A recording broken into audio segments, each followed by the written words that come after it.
স্বাগত নিউজ 24 চট্টগ্রাম প্রতিদিনের সংবাদে আপনাদের সাথে আছি আমি সোহাগ বক্স।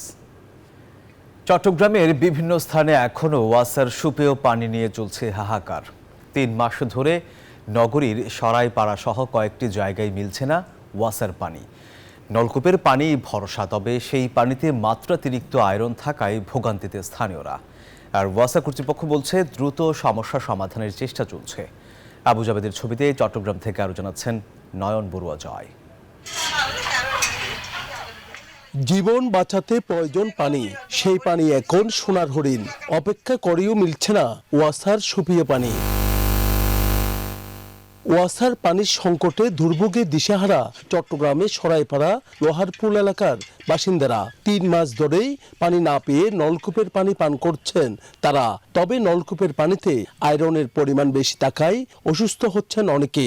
পানি তো ব্যবহার করা যায় না, রান্না করা যায় না, আয়রন বেশি, ভাত নষ্ট হয়ে যায় ভাত রান্না করলে। আর আয়রন আছে যে কোন লাইনে আসে না, আঙ্গলানে তো হন্দ আসে না, তো 3 মাস ধরে আসে না।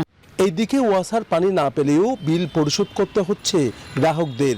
মাসে মাসে তাদেরকে বিল পরিশোধ করা হচ্ছে এবং ওয়াসার সাথে যোগাযোগ করলো তারা শুধু আশ্বাসই দিয়ে যাচ্ছে যে পানি আসবে, কিন্তু আসলে কবে আসবে সেটা তারা সুষ্ঠুভাবে বলতে পারতেছে না। ওয়াসা কর্তৃপক্ষ বলছে কিছু কিছু জায়গায় একটু সমস্যা হলেও দ্রুত সমাধানের চেষ্টা চলছে। আমার সক্ষমতা 50 এর মধ্যে 47 আমরা দিতে পারি। তো বাকি ঘাটতিটা তো সব মানে পতাকা এরিয়াতে কিছু আছে, ইয়াতে জাকির হোসেন রোডের 2 পাশে আছে, কাটুলির দিকে কিছু আছে। তো এগুলো তো আমরা আগে থেকে কিছুটা রেশনিং করি ওখানে, তো ওইভাবে চলতেছে আর কি। বাইজিৎ অক্সিজেন থেকে শুরু করে উত্তর দিকে যে এলাকাটাতে এখন পর্যন্ত পানি এরকম সাপ্লাই নাই, ওগুলোতে আওতায় আনার জন্য পানি সরবরাহ প্রকল্পগুলোই তো এই এলাকাগুলোর জন্য। এবং আজকে যে আমরা আসছি, আজকে যে মিটিং করতে চাচ্ছিলাম ওইটাও ওই ধরনের একটা বিষয়ে আলোচনা করার জন্য। তবে পানি চুরি বন্ধে ওয়াসাকে আরও কঠোর হওয়ার পরামর্শ নগর পরিকল্পনাবিদদের। নয়ন বড়ুয়া জয়, নিউজ 24 চট্টগ্রাম। এদিকে সুপেয় পানি না পেয়ে ভোগান্তিতে লক্ষ্মীপুর পৌরবাসী। আর এই বিষয়ে বিস্তারিত জানাতে লক্ষ্মীপুর থেকে সরাসরি যুক্ত হচ্ছেন সহকর্মী সাইদুল ইসলাম পাভেল। পাভেল, সুপেয় পানি সংকট নিয়ে কি বলছেন পৌর কর্তৃপক্ষ, জানাবেন আমাদের।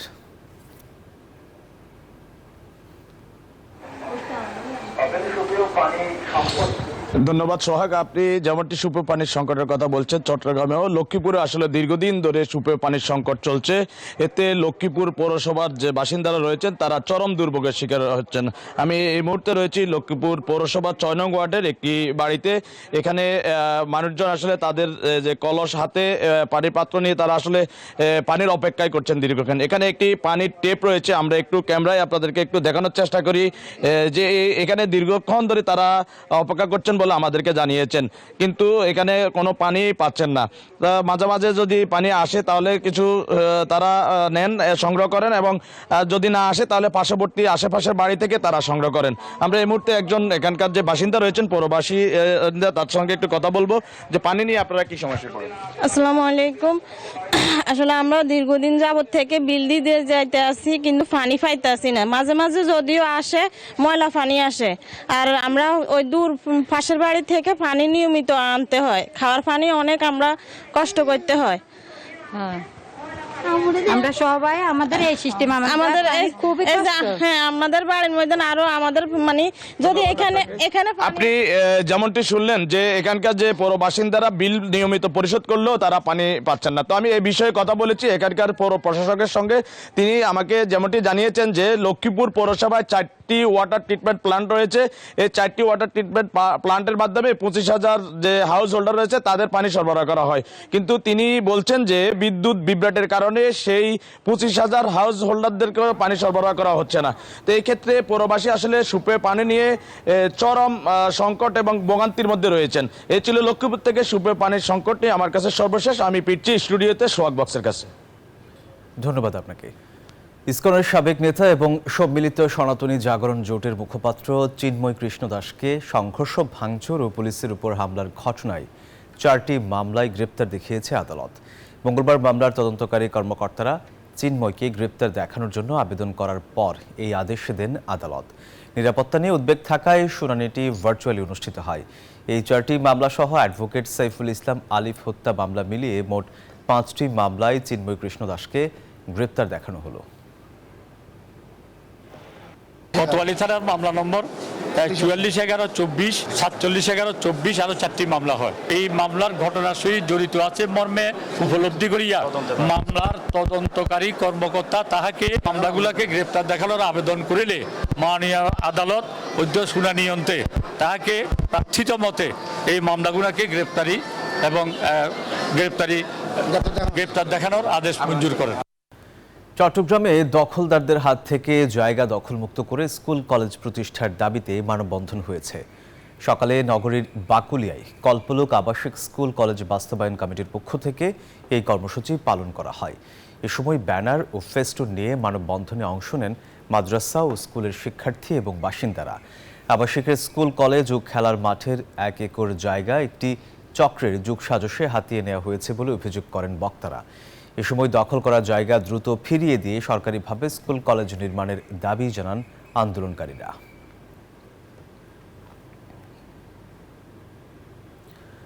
চাঁদপুরে কৃষক ও অটো রাইস মিল মালিকদের কাছ থেকে সরাসরি অভ্যন্তরীণ বোরো ধান চাল সংগ্রহ কার্যক্রম শুরু হয়েছে। সকালে জেলা খাদ্য গুদামে আনুষ্ঠানিকভাবে এর উদ্বোধন করেন জেলা প্রশাসক মোহাম্মদ মহসিন উদ্দিন। জেলায় এই বছর সিদ্ধ চাল সংগ্রহের লক্ষ্যমাত্রা ৮,১৩১ মেট্রিক টন এবং ধান ৪,২২৮ মেট্রিক টন। চালের দাম প্রতি কেজি ৪৯ টাকা আর ধান প্রতি কেজি ৩৬ টাকা নির্ধারণ করা হয়েছে।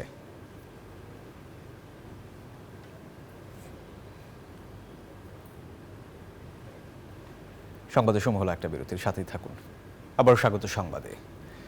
কুমিল্লা নগরীর টমঝম ব্রিজ এলাকায় অবৈধভাবে রাস্তা দখল করে গড়ে উঠেছে কাঁচা বাজার। সড়কের দুপাশে 40 ফুট সড়কই দখল করে নিয়েছে তারা। আর এই বিষয়ে আরও বিস্তারিত জানাতে কুমিল্লা থেকে সরাসরি যুক্ত হচ্ছেন সহকর্মী এইচ এম মহিউদ্দিন। মহিউদ্দিন, টমঝম ব্রিজ এলাকায় রাস্তা দখল করে অবৈধ কাঁচা বাজার গড়ে ওঠায় কি বলছেন পথচারীরা?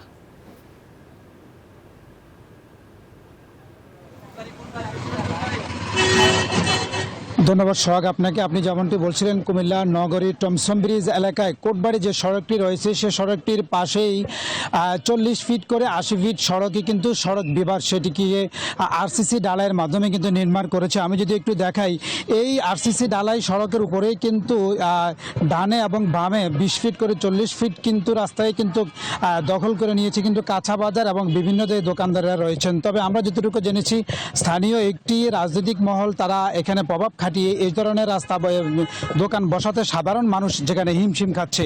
এই সড়কটি হিমশিম খাওয়ার কারণে এখানে কুমিল্লা ইউনিভার্সিটি সহ বিভিন্ন হসপিটাল রয়েছে, সেই হসপিটালের মানুষ দীর্ঘ যানজটের কবলে পড়ে। আমি একজন এখানের পথচারী রয়েছেন, আমি তার সাথে একটু কথা বলবো।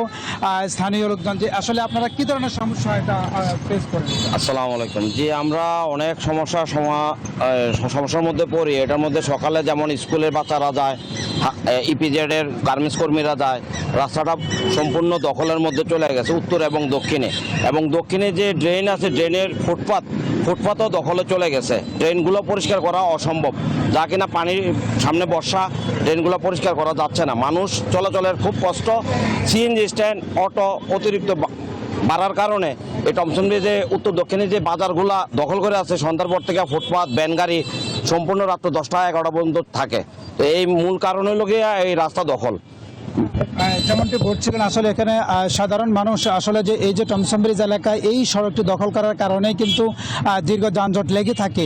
স্থানীয়রা বলছেন যে এই কাঁচা বাজারটি যদি অন্য স্তরে যদি কোনো সরিয়ে নেওয়া হয় তাহলে রাস্তার ভোগান্তি এবং সাধারণ মানুষ সেটা উপকৃত হবে। এই ছিল আমার কাছে কুমিল্লা টমসম ব্রিজ এলাকা থেকে জনদুর্ভোগের সর্বশেষ। চলে যাচ্ছি স্টুডিওতে। সোহাগ, আপনাকে ধন্যবাদ। খাগড়াছড়িতে হিল ভিডিপি অ্যাডভান্সড কোর্স 2025-এর সমাপনী অনুষ্ঠান অনুষ্ঠিত হয়েছে। জেলা আনসার ও ভিডিপি প্রশিক্ষণ কেন্দ্রে সমাপনী অনুষ্ঠানে প্রধান অতিথি ছিলেন বিভিএমএস পরিচালক মোহাম্মদ আমিন উদ্দিন। সমাপনী অনুষ্ঠানে প্রশিক্ষণার্থীদেরকে চৌকস, বেস্ট ড্রিল, বেস্ট রানার, বেস্ট ক্রিকেটার, বেস্ট ভলিবল ও বেস্ট একাডেমিক সহ 27 জন প্রশিক্ষণার্থীর হাতে প্রধান অতিথি পুরস্কার তুলে দেন। অনুষ্ঠানে প্রধান অতিথি প্রশিক্ষণলব্ধ জ্ঞান মানুষের কল্যাণে ব্যবহার করার জন্য আহ্বান জানান।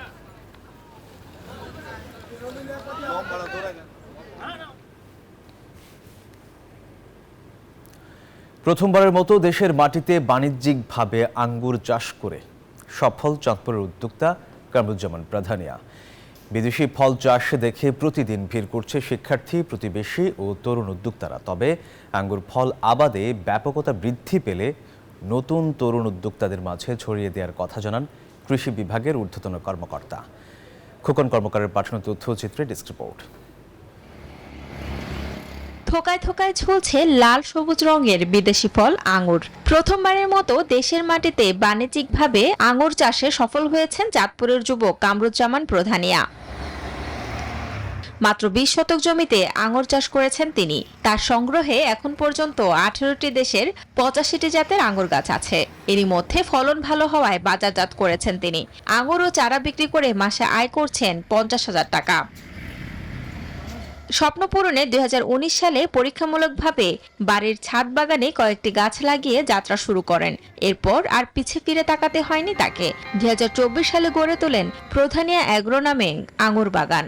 বর্তমানে তার বাগানে 45টি প্রজাতির আঙ্গুর গাছ রয়েছে। 4 জন লোক নিয়মিত কাজ করে জীবিকা নির্বাহ করছেন। আমরা 8টা জাত নিয়ে এবছর এটাকে আপনি বলতে পারেন যে বাণিজ্যিকের প্রাককালে বাণিজ্যিক ভাবে শুরু করার একটা ফাইনাল স্টেজ বলতে পারেন, বা বাণিজ্যিক বললেও আপনার ভুল বলা হবে না, যেহেতু আমি এখান থেকে আঙ্গুর অলরেডি হারভেস্ট করছি, সেল করছি।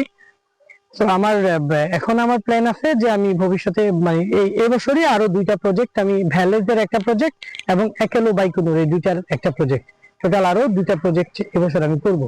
এই বাগান দেখতে প্রতিদিন দেশের বিভিন্ন প্রান্ত থেকে আসছেন অনেকে। তারপর দেখবো ভবিষ্যতে আমি কিছু করতে পারি কিনা আঙ্গুর বাগানের মাধ্যমে, বাইরের কাছ থেকে পরামর্শ নিই। আঙ্গুর বাগানে কাজ করে 4-5 জন লোক সংসার চালায়। এলাকার প্রতি আমার একটা অনুরোধ থাকবে সবার কাছে, যেন সবাই যেন এই আঙ্গুর বাগান দেখে সবাই যেন আঙ্গুর চাষ করে এবং সবাই যেন উদ্বুদ্ধ হয়। তরুণ এই উদ্যোক্তাকে কৃষি বিভাগ সার্বক্ষণিক যোগাযোগ ও পরামর্শ দিয়ে যাচ্ছেন। আমরা আসলে আঙ্গুর চাষাবাদটা যেহেতু বাংলাদেশে একেবারেই নতুন, আমরা কৃষি সম্প্রসারণ বিভাগ আসলে বিষয়টা আমরা অবজারভেশন করতেছি, আমরা সার্বক্ষণিক তাদেরকে পরামর্শ দিচ্ছি। তার 8টি বাণিজ্যিক আঙ্গুরের জাতগুলো হচ্ছে গ্রিন লং, একেলো, বাইকনুর, লোরাস, ভ্যালেজ, ডিকসন, সুপারনোভা, নারু ও সিডলেস। Desk report, news 24। কুমিল্লায় উদ্বোধন করা হলো এক্সপার্ট আইটি পার্কের 12তম ব্যাচের। বিকেলে কুমিল্লা নগরীর টমছম ব্রিজ এলাকার সিলভার হলি প্যালেসের 3য় তলায় অবস্থিত প্রতিষ্ঠানটির নিজস্ব হলরুমে এই আয়োজন করা হয়। আয়োজকরা জানান, তথ্য প্রযুক্তি শিক্ষাকে আরও বিস্তার করে নিজেকে আত্মনির্ভরশীল ও দক্ষ প্রজন্ম গঠনের প্রত্যয়ে এই উদ্যোগ। দেশের বিভিন্ন জেলা থেকে আগত প্রায় 120 জন তরুণ তরুণী এতে অংশ নিচ্ছেন।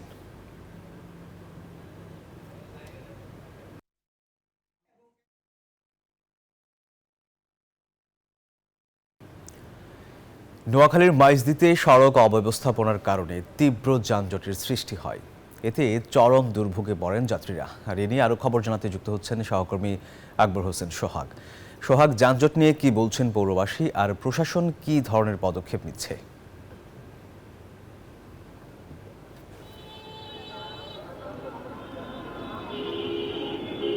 ধন্যবাদ। আপনি যেমনটা জানতে চেয়েছেন, আমি আছি এখন নোয়াখালী জেলা শহর মাইজদীতে। এটি একটি ব্যস্ত এলাকা, নোয়াখালী জেলা শহর মাইজদীতে। এই মাইজদী শহরে আছে নোয়াখালীতে 4 লেন করা হয়েছে 90 ফুট জায়গা নিয়ে, কিন্তু এখানে কোনো আসলে যানজট এত প্রকট এবং সৃষ্টি হয়েছে। এখানে পথচারীরা যেমন দুর্ভোগ পাচ্ছে, এখন এখানে হুন্ডা, রিক্সা, সাইকেল অবৈধভাবে পার্কিং কারণে 2 পাশে আসলে 40 ফিট রাস্তা অবৈধ দখলদার আছে, যার কারণে আসলে এখানে প্রতিনিয়ত যানজট সৃষ্টি হয়, জনগণের দুর্ভোগ প্রবাহিত। আসলে 4 লাইনে কোটি কোটি টাকা খরচ করলেও আসলে জনগণের কোনো কাজে আসছে না। তো এই বিষয়ে আমি একজন কথা বলবো একজন পথচারীর সাথে। জি, আপনার কি বক্তব্য? আপনি একজন পথচারী হিসাবে। আমরা তো এত টাকা খরচ করে আমরা যে সুবিধা পাওয়ার কথা ছিল আমরা কিছুই পাচ্ছি না। একমাত্র প্রধান কারণ হলো যত্রতত্র গাড়ি পার্কিং এবং অবৈধ ফুটপাত দখলগুলি যদি করা হয় এবং যদি নির্দিষ্ট কিছু জায়গায় আমাদের ফুট ওভার ব্রিজ করে দেওয়া হয়, তাহলে আমার মনে হয় এই সুফলটা আমরা হয়তো পাবো। আমরা এটাই আশা করি আর কি। সরকারের যদি সুষ্ঠু ম্যানেজমেন্টের মাধ্যমে পরিচালনা করা হয়, তদারকি সংস্থাগুলি যদি ভালোভাবে এগুলি দেখাশোনা করে, তাহলে আমার মনে হয় এগুলি ঠিক হয়ে যাবে ইনশাল্লাহ। ধন্যবাদ। জি, আপনি শুনছেন যে এখন পথচারী থেকে তার কথা হলো সুস্থ ব্যবস্থাপনার মাধ্যমে অব্যবস্থাপনার যদি আসলে এই 4 লাইনের এবং কার্যক্রম চলছে, রাস্তাঘাটে অব্যবস্থাপনা, ট্রাফিক দুর্বল ব্যবস্থার কারণে আসলে রাস্তাঘাটে যানজট সৃষ্টি হচ্ছে প্রতিনিয়তই। আসলে এখানে যানজট নিরসনের লক্ষ্যে ট্রাফিক ব্যবস্থারাও কাজ করতে, প্রশাসনকে আরও ধরনের কাজ করতে হবে আসলে, তাহলে যানজট থাকবে না এবং ফুটপাত এবং দুই পাশে যে রাস্তাগুলো দখলে আছে বেদখল মুক্ত করে আসলে জনগণের জন্য পরিবেশ সৃষ্টি করা দাবি জানিয়েছেন পথচারী সহ সাধারণ যাত্রীরা। তো এই ছিল আমার কাছে নোয়াখালী থেকে সর্বশেষ, আমি ফিরে যাচ্ছি স্টুডিওতে। ধন্যবাদ আপনাকে। ব্রাহ্মণবাড়িয়ার নাসিরনগরে টর্নেডো আঘাত এনেছে। সকাল 10টার দিকে উপজেলার গোকর্ণ ইউনিয়নের জেঠা গ্রাম এলাকায় এই টর্নেডো দেখা যায়। এটি 2 মিনিট ব্যাপী স্থায়ী হলেও টর্নেডোর আঘাতে বড় ধরনের কোনো ক্ষয়ক্ষতির খবর পাওয়া যায়নি।